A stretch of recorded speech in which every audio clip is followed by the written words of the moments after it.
যে কোনো সিমের ফোন নাম্বারের কল হিস্ট্রি আপনারা কিভাবে বার করবেন, আপনার প্রিয় মানুষটি কার কার সঙ্গে কথা বলছে। আজকের কিন্তু এই ভিডিওর মধ্যে আমি আপনাদেরকে দেখাবো জিও, এয়ারটেল, ভিআই যে কোনো সিমের যে কোনো ফোন নাম্বারের কিন্তু আপনারা কল হিস্ট্রি বার করতে পারবেন। তো এটা আপনারা কিভাবে করবেন চলুন তা দেখে নেওয়া যাক। এর জন্য আমি চলে এসেছি আমার মোবাইল স্ক্রিনের মধ্যে এবং প্রথমে দেখে নেওয়া যাক ভিআই এর কল হিস্ট্রি আপনারা কিভাবে বার করবেন। তো এর জন্য কিন্তু আমাদের মোবাইলের মেসেজের মধ্যে চলে যেতে হবে এবং এখানে দেখুন নিচের দিকে যে প্লাস আইকন রয়েছে এখানে আপনাদেরকে ক্লিক করতে হবে।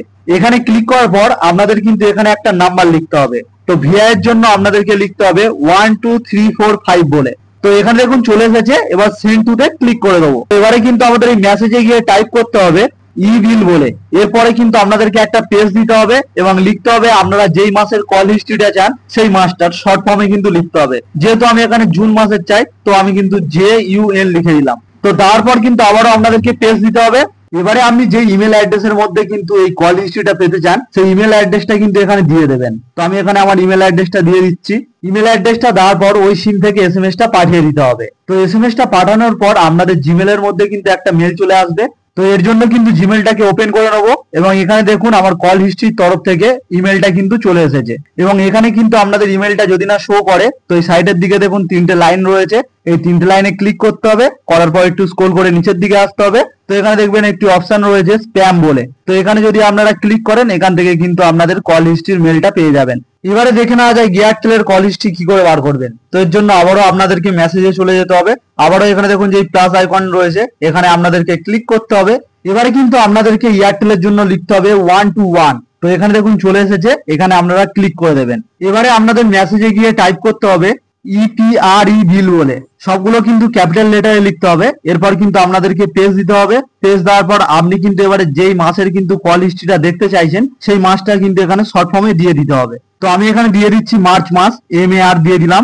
এবার কিন্তু আবারও পেজ দিতে হবে। তারপর আপনি কিন্তু যেই জিমেলের মধ্যে এই কল হিস্ট্রিটা চাইছেন সেই জিমেল অ্যাকাউন্টটা এখানে দিয়ে দিতে হবে। তো আমার এখানে জিমেল অ্যাকাউন্টটা দেওয়া হয়ে গেছে। এবার কিন্তু আপনারা যদি সেন্ড করে দেন তাহলে কিন্তু এই জিমেলের মধ্যে আপনাদের কিন্তু কল হিস্ট্রির যে PDF সেটা কিন্তু চলে আসবে এবং আপনারা ওখান থেকে দেখে নিতে পারবেন।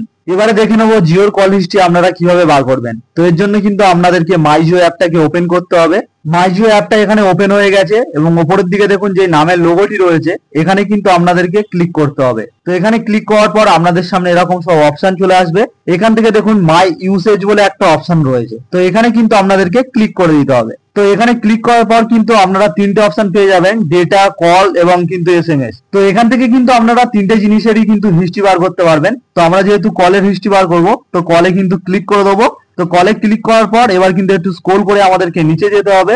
তো নিচে আসার পর এখানে কিন্তু আপনারা একটা অপশন পেয়ে যাবেন do you went to detail usage statement বলে। তো এখানে কিন্তু আপনাদেরকে ক্লিক করে দিতে হবে। তো এখানে ক্লিক করার পর আপনাদের সামনে এরকম সব অপশন চলে আসবে এবং এখান থেকে আপনারা সিলেক্ট করতে পারবেন কতদিনের স্টেটমেন্ট আপনারা দেখতে চান। তো ম্যাক্সিমাম এখান থেকে কিন্তু 30 দিনেরই স্টেটমেন্ট দেখতে পারবেন। তো 7 দিন, 15 দিন এবং 30 দিন এখানে রয়েছে। বা আপনারা এখান থেকে কিন্তু নিজেদের ইচ্ছা মতন ডেটও চয়েস করতে পারেন। তো তার জন্য কিন্তু এখানে দেখুন কাস্টম ডেট বলে অপশন রয়েছে। তো এখানে যদি আপনারা ক্লিক করেন তো এখানে দুটো অপশন চলে আসবে, ফ্রম ডেট এবং টু ডেট বলে। তো ফ্রম ডেটে কিন্তু আপনি যতদিনের কিন্তু স্টেটমেন্টটা চাইছেন তো সেই ডেটটা কিন্তু এখান থেকে চয়েস করে নিতে হবে এবং টু ডেটের মধ্যে কিন্তু আপনি যেই দিন থেকে স্টেটমেন্টটা চাইছেন সেই ডেটটা কিন্তু এখানে দিয়ে দিতে হবে। তো আমি এখান থেকে মোটামুটি 15 দিনেরই কিন্তু কল হিস্ট্রি স্টেটমেন্টটা বার করব। তো এখান থেকে 15 ডেজটাকে সিলেক্ট করে নিলাম এবং নিচে দেখবেন তিনটে অপশন রয়েছে, একটা হলো ইমেল স্টেটমেন্ট। এখানে ক্লিক করলে কিন্তু আপনারা ইমেলের মাধ্যমে কল হিস্ট্রির পিডিএফটা পেয়ে যাবেন। ইমেলের মাধ্যমে কল হিস্ট্রির পিডিএফ এর স্টেটমেন্টটা নিতে গেলে আপনাদেরকে কিন্তু একটি ভ্যালিড ইমেল এবং তার ওটিপি দিয়ে কিন্তু ভেরিফাই করে নিতে হবে, তারপর কিন্তু ওখানে স্টেটমেন্টটা আপনারা পাবেন। এরপর রয়েছে ভিউ স্টেটমেন্ট। তো এখানে ক্লিক করলে কিন্তু আপনারা সঙ্গে সঙ্গে কিন্তু কল হিস্ট্রির স্টেটমেন্টটা দেখতে পেয়ে যাবেন এবং তারপর রয়েছে ডাউনলোড স্টেটমেন্ট। তো এখানে ক্লিক করলে কিন্তু সঙ্গে সঙ্গেই কিন্তু আপনাদের কল হিস্ট্রি স্টেটমেন্টটা এখানে ডাউনলোড হয়ে যাবে। এরপর সঙ্গে সঙ্গে কিন্তু একটা পপ আপ চলে আসবে এবং এখান থেকে যদি পিডিএফ ভিউয়ার্স এ ক্লিক করেন তো সঙ্গে সঙ্গে কিন্তু আপনাদের কল হিস্ট্রির পিডিএফটা পুরোপুরি দেখিয়ে দেবে। আপনি কার সঙ্গে কথা বলেছেন, কতদিন, কতক্ষণ, সব ডিটেলস কিন্তু আপনারা এখান থেকে দেখে নিতে পারবেন। এবং আপনারা যদি চান এই পিডিএফটা অন্য কোথাও সেন্ড করতে তো উপরের দিকে দেখুন শেয়ারের অপশন রয়েছে। তো এই শেয়ারের অপশনে ক্লিক করলে কিন্তু আপনারা এখান থেকে হোয়াটসঅ্যাপ, জিমেল বিভিন্ন জায়গায় কিন্তু পিডিএফটাকে শেয়ার করে নিতে পারবেন। আপনারাও কিন্তু ঠিক এইভাবে যে কোনো কোম্পানির সিমের যে কোনো ফোন নাম্বারের কিন্তু কল হিস্ট্রি বার করতে পারবেন। তো কেমন লাগলো আজকের ভিডিওটি যদি হেল্পফুল হয় অবশ্যই একটি লাইক করে দেবেন আর এরকম ভিডিও পেতে আমার চ্যানেলটিকে সাবস্ক্রাইব করে রাখবেন।